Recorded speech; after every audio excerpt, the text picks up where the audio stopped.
This is CBS 42 College Football Saturday Wrap-Up, presented by Pepsi. It kind of feels like I'm breaking my silence. I haven't said anything all year, but we know what adversity looks like, and sometimes we may get hit in the mouth, but you know that we're going to respond. It's the story that nobody would have believed because it was ridiculous. Jalen Hurts, though, lived it himself. A guy who got benched last year has won the SEC title for Alabama, and they're going to the playoff. Win for my family, win for my team, win for Birmingham. And if Alabama's SEC title win was not the story of the year in the state of Alabama, this certainly was. UAB, 2 years after coming back from basically the death penalty, wins their first ever Conference USA championship, and it was in style. And speaking of championships, it's championship weekend across the entire country, which means playoff implications are on the line for Oklahoma. They got to look good. Ohio State needs to look even better. And what about Georgia? Who will be that fourth team in the college football playoff? Welcome into the wrap-up show. Hey, we got to finish this night in style, right? If Alabama can do it, we got to do it as well on CBS 42. I'm Chris Priest. We're here till 11:41, we'll say. Simone Eli, Chris Wrinkle will join us. Jalen Hurts, the story that everybody thought was going to go away, the guy's supposed to transfer. Who cares about his future, right? But if it weren't for Jalen, Alabama, maybe they wouldn't even be in the college football playoff. It was that amazing of a story that unfolded. Tua Tagovailoa, though, was another story. Tua actually sprains his ankle in the first half. Nick Saban puts him back in. You could tell he was kind of hobbled. Somebody steps on his foot in the second half. He has to go out, and Jalen Hurts comes in and wills the comeback exactly the same way that Tua did last year. Afterwards, we got some information, and it sounds like Tua's going to be A-okay. Tua, how are you feeling? Sorry. I got to get better. That's all I can say. I just got to get better. So, Tua Tagovailoa has plenty of time to get healthy. They have about 3.5 weeks before we go to the bowl game with them and see who and where they're going to play. Alabama in Georgia, number 1 and number 4, supposed to be the game of the year in the SEC, and it did not look like it because Georgia pounced on Alabama, had a 2-score lead until Tua finally figured things out. He hit Jalen Waddle there. That 14-point game is now down to 7 points. But later, you saw the injury to Tua right here. It seemed very innocent. The guy's been hobbled all year long. He's actually been his healthiest the last couple of weeks. He has to go in. Jalen Hurts comes in, and it was as if last year's title game never even rattled him. What a dart on the run to Jerry Jeudy. That tied the game, 28-28, 5 minutes left. And then Jalen, you've seen this plenty of times.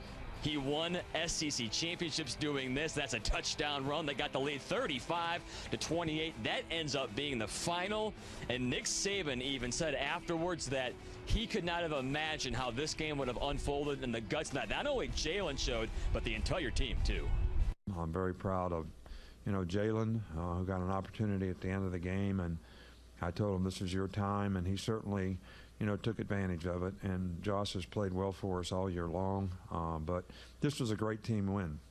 And I think the other thing is people have to give Georgia a lot of credit. They really played us better than anybody's played us all year. Based on the teams that we've played this year, I think this team deserves to be in the playoff as well. I sure as hell don't want to play them again. Tremendous atmosphere. SEC championship game, once again, is one of the best games of every year, and a lot of credit goes to Alabama. They outperformed us in the second half. The game had a lot of momentum swings in it, up and down, back and forth, which we knew it would. And we got a lot of champions on our team. We got a lot of kids that got the heart of a lion. These two right here especially, they lead this team. They care about this university, and they play really hard. We told our kids that for a week they would hear nothing but how good Alabama was, and that's what they heard. And everybody said they were unbeatable, and everybody talked about it. And we knew what we had, and we knew we got a good football team. We've got a really physical football team. We've got a talented football team. You heard Nick Saban say that's the one team that we do not want to play in the playoff, and Kirby Smart kind of echoed it, saying if there's anybody Alabama does not want to face, it's us. Just go ahead and ask Nick Saban, which will make that conversation fascinating about who gets the number 4 pick tomorrow in the college football playoff. Chris Wrinkle and Simone Eli have more thoughts on the field at Mercedes-Benz Stadium.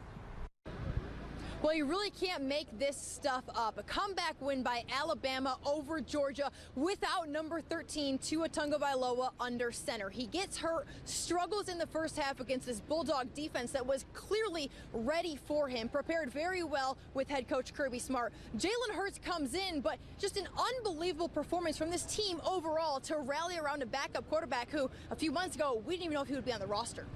Rally around a backup quarterback against Georgia again. Yes. Now, let's not take anything away from Georgia. They really played well, especially on defense. Tua clearly was not 100%, but boy, the delayed blitzes, they dropping back into coverage, they forced a couple of interceptions, the first 2 interception game that Tua has had all season. Really, it was the perfect game plan, and Kirby Smart, the first one to figure out how to stop Tua Tagovailoa. But hey, they rallied together and they were able to get the win, even though their star wasn't himself today. You're absolutely right. Kirby Smart, once again, that close. The closest assistant ever to beat Nick Saban at his own game. Can't get it done. After the win, I spoke with Tua Tagovailoa about Jalen Hurts' performance. I mean, you guys seen Jalen do this numerous of times, you know. For him to get his opportunity again tonight, I'm happy for him. And I think the team is happy for him as well, you know, for him to step in and do what he did. What do you think the mindset is moving into the playoffs now?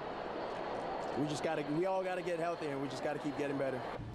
So what Tua said right there are guys on this team that need to get healthy moving forward. They have a few weeks to do it before the playoffs. Tua is clearly one of them. But I think it speaks volumes of the senior leadership on this program for them to stay true to what they believe in, stay together throughout this entire matchup. I think what's remarkable about this senior class, think about it, every single year they've gone to a national championship game. They've won 2 of them. They came 10 seconds from winning a 3rd, and now they want to finish it off with a 4th trip. But really, when you talk about this team, so many critics said, hey, this Alabama team, they're blowing people up by 20. They haven't been tested. What's going to happen when they face some adversity? They faced a lot of adversity here tonight. Nothing was going right, and hey, in the end, they were able to pull it out. And so now the question becomes, they controlled their own destiny. They are definitely in this year. Where are they going? Who are they facing? Absolutely right. But before then, next week, it's the Heisman Trophy going to be awarded to the best player in college football. Will that be Tua Tagovailoa? Will the game against Georgia here in Atlanta affect his chances against Kyler Murray? An injury, unfortunate for Tua. How will this go down in New York next week? In Mercedes-Benz Stadium in Atlanta, Simone Eli and Chris Frankel. Guys, back to you. And Simone, we should be hearing who those finalists are in the next 2 days. You know, Tua will be one, Kyler Murray, and you got to think Dwayne Haskins as well, and we will be there with them. The road to the Heisman Show Friday, 6:30 live from downtown New York at the Downtown Athletic Club. We'll have Tua Tagovailoa one-on-one and talk to all the other Heisman finalists and the road to getting there from Hawaii to Alabama to New York. Again, 6:30 road to the Heisman. Mike Johnson, former Alabama All-American, was sweating it out with us watching this game today, but he's feeling a lot better about his Crimson Tide right now. We get Mike's thoughts on this game coming up next on our wrap-up show.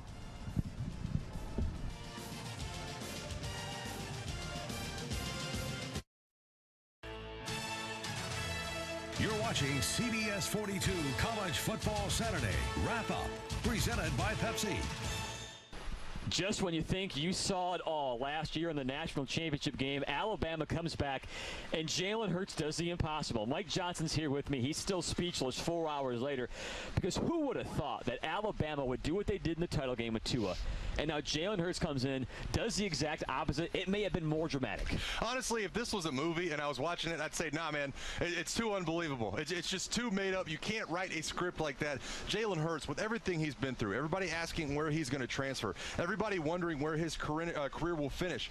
And this day and age where quarterbacks, backup quarterbacks in college football, specifically ones that have been beat out by somebody younger than them, say, hey, where can I further my career? What can I do that's good for myself? Jalen Hurts sticks out at Alabama and wins a championship for his football team tonight. It's also amazing to think that if Tua Tagovailoa stays in this game, you got to think, Alabama doesn't win. What was Georgia doing to him to make him look like a quarterback who hadn't even seen a defense like this? Really, their disguise pre-snap had a lot to do with it. And Kirby Smart, obviously, coaching up these safeties. You can see the safeties roaming the back of the field. Really, a couple of interceptions for Tua Tagovailoa tonight. He did not look like himself. He's nicked up, yes, but he goes into halftime 3 of 10, finishes 10 of 25. Not that performance you were looking for from Tua. headed into that Heisman Trophy ceremony. But not to worry for Bama fans. Jalen Hurts had his back. The playoff committee has an impossible task.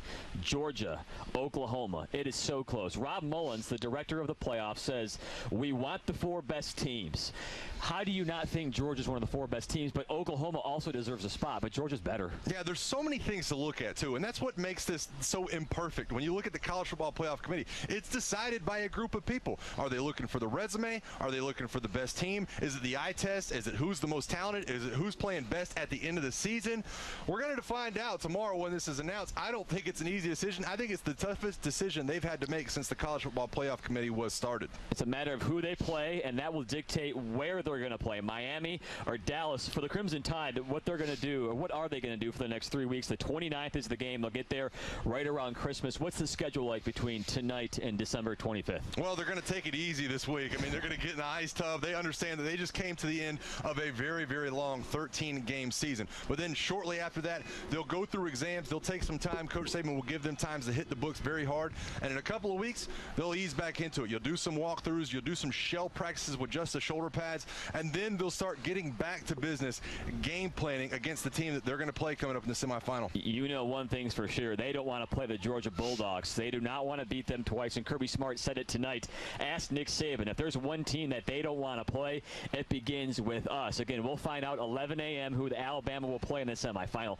On the other side of this break, UAB Conference USA champions. It feels so great to say and hear from Bill Clark. We got the highlights, and we talked to the team coming up next.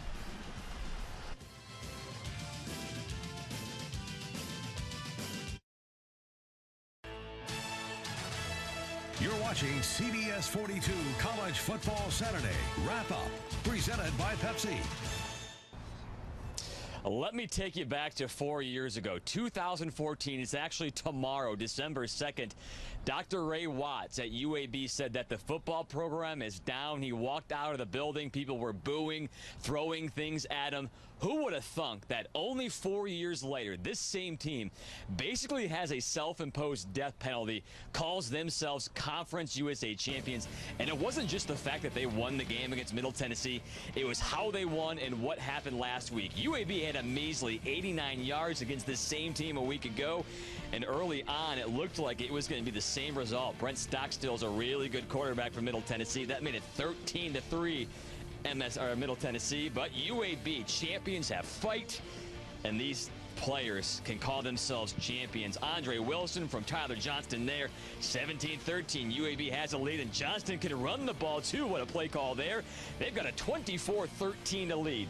Second half now, Stockstill doing his best to keep State in this game. That touchdown, 24-22. UAB still only up by 2 points. After UAB kicked a field goal, this killed Middle Tennessee. Illegal substitution. UAB keeps the ball, and all they have to do is get a first down, run the clock out, and the Blazers, Conference USA champions. First time ever. Let's go ahead and call Bill Clark the Coach of the Year, not only for the turnaround of the return, but this team had -1 yards rushing last week. They had over 200 today. You know, it's hard to put into words. Obviously, I want to give Middle Tennessee and their fans and everybody a lot of credit. Boy, what a great game they played. It was just this was a classic, but wow, our guys they fought so hard. Number 9, Jacksonville State in the FCS is on the road, though. A tough matchup against Maine. Second round, they're number 14 in the country. Zarek Cooper has been playing pretty well for Jack State this year. The transfer from Clemson gets them on the board, and it looks like JSU's moving the ball pretty well. They did. They had 477 total yards, but the issue was stopping the ground game of Maine. They had 260 on the ground, and Jacksonville State looked lost trying to tackle the ball carriers on the ground. 55-27. Jacksonville State's season comes to an end in the FCS. They did win another Ohio Valley Conference championship. They can hang their hats on that, but John Gross's guys will come back next year with a new game plan to get back in that championship race. Drive of the game, brought to you by your Central Alabama Honda dealers. Our drive of the game came late in the fourth quarter. We don't know what Georgia was thinking with this fake punt. Justin Fields has nowhere to go. Fourth down, Alabama gets the ball back at midfield. And then Jalen Hurts has been a really good scrambler all year long, and this one doesn't really get a whole lot of big game, but it kind of tells you that Jalen's going to run the ball, but he's not only going to do that, he's going to throw it too. This one, though, designed, and it was brilliant. We've seen this so many times. Touchdown. That gave Alabama the lead, and they hang on 35-28. Jalen Hurts was actually not the MVP of this game. It was Josh Jacobs, a guy who had the flu all weekend long. He had multiple shots, came back into the game, and still gets the MVP with multiple touchdowns. Simone Eli and Chris Wrinkle back with us on the field. One of the players joked in the locker room that this was a 30 for 30 in the making, and they just don't know how it's going to end. We know what the next step for the Crimson Tide is, though. They're headed back to the college football playoff. Every playoff that we have had, Alabama has been in, and we expect them to be the #1 team. Yes, they certainly will, and it's no longer anything like last year. They don't go into this waiting period, the 3-week wait, wondering are they going to be in. They're going to be in. They checked that box. Controlling their own destiny was a big message for the team this year. They left no doubt coming back to beat Georgia. They are in, and they're pretty happy about it that they were able to win the SEC championship this year instead of watching it on TV and wondering, as Simone said. Here's Irv Smith in the locker room after the game. Not many teams can have their Heisman Trophy quarterback go down and the backup come in and play the way he did. What does that say about Jalen and this team? I mean, Jalen Hurts, he brought us 2 national championships. Everybody's seen what he's done, and he just came in tonight, and we're so proud of him, and as God, his destiny. After having to watch this game last year from home, how much better is this feeling to celebrate a championship in this locker room? Yeah, it's great. I was sick last year. We wasn't out here, so you know, we just wanted to come in and put on for our fans and for our team and get a victory tonight. And when we talk about Alabama being in, the question is, will Georgia also be in? Kirby Smart making a plea in his post-game remarks. I don't know if you could put a 2-loss Georgia team, though, in the playoff.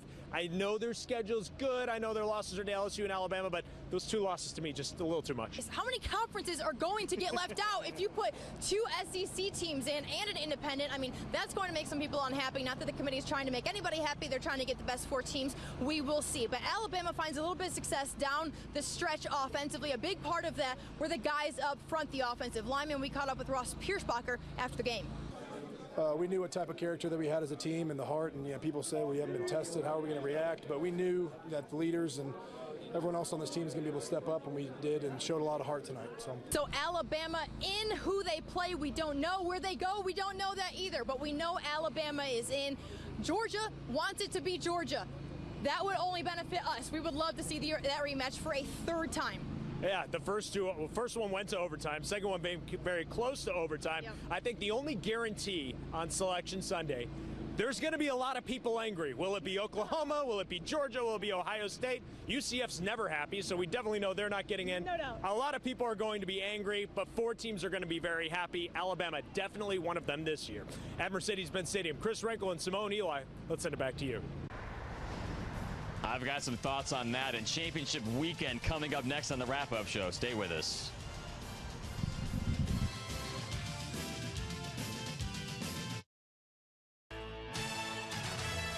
You're watching CBS 42 College Football Saturday Wrap-Up, presented by Pepsi. If ever there was a season where the College Football Playoff Committee has a serious problem on their hands, it's this one. Georgia, a very close game against Alabama. They probably should have won.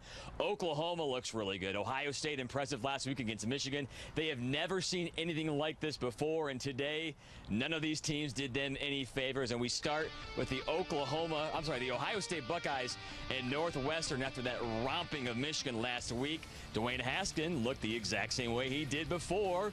Buckeyes got up by 10, 31-21, a lot closer game than you may have thought. And then Haskins again really trying to make moves in the Heisman Trophy race too. He does it here. Johnny Dixon, 38-21 Ohio State. This one-score game really got out of hand. You're wondering where J.K. Dobbins has been all game. Their star running back, he's going to clinch it here. 18 yards on the score, 45-21. Ohio State gets the victory. They tacked on a field goal, and Northwestern did, 45-24. So Ohio State makes a statement. Clemson, they win their end. It's real simple. They're number 2 in the country. They're undefeated. And Trevor Lawrence, their freshman quarterback, continues to look great. They get up on Pitt 21-10 early, and that continued to run that way. Lawrence this time to Higgins for 10 yards, 28-10 Tigers, and you can tell what the theme here is. Clemson gets the easy victory over Pittsburgh in this 42-10, so they're going to stay number 2 in the country behind Alabama. They're going to play Notre Dame as a 3 seed likely. Oklahoma, they really need to look impressive against Texas and avenge that loss from last time. It could help. And Kyler Murray certainly wants to pad his Heisman stats. Does it pretty well here. 56 yards to CeeDee Lamb, but he fumbles the football. They got a 3-point lead in this game. That was crucial.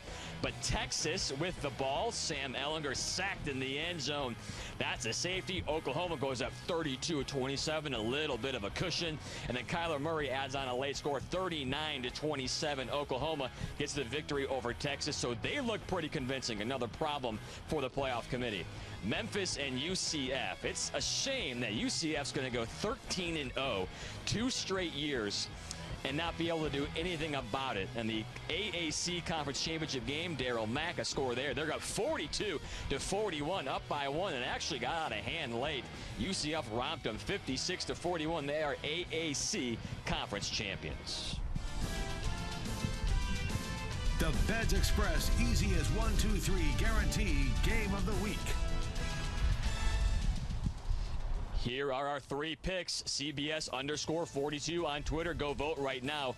My pick is going to be Alabama versus Georgia. Chris Wrinkle's pick is going to be UAB winning the conference championship in CUSA. And Simone is going to be Oklahoma, Texas, the game that got Oklahoma back on the map. And here's a hot take, folks, for the playoff committee selection. 11 a.m. tomorrow. Georgia may be one of the best 4 teams in the country, toe-to-toe with #1 Alabama. But here's the deal. They lost their 2 most important games of the year. Oklahoma did not. They lost once. It was close against Texas. They avenged it. Alabama should not have to beat Georgia 2 times in 2 games. That's why I think the committee picks Oklahoma tomorrow, 11 a.m. Central Time. We'll find out and see you tomorrow on CBS 42. And, of course, with you all playoff long.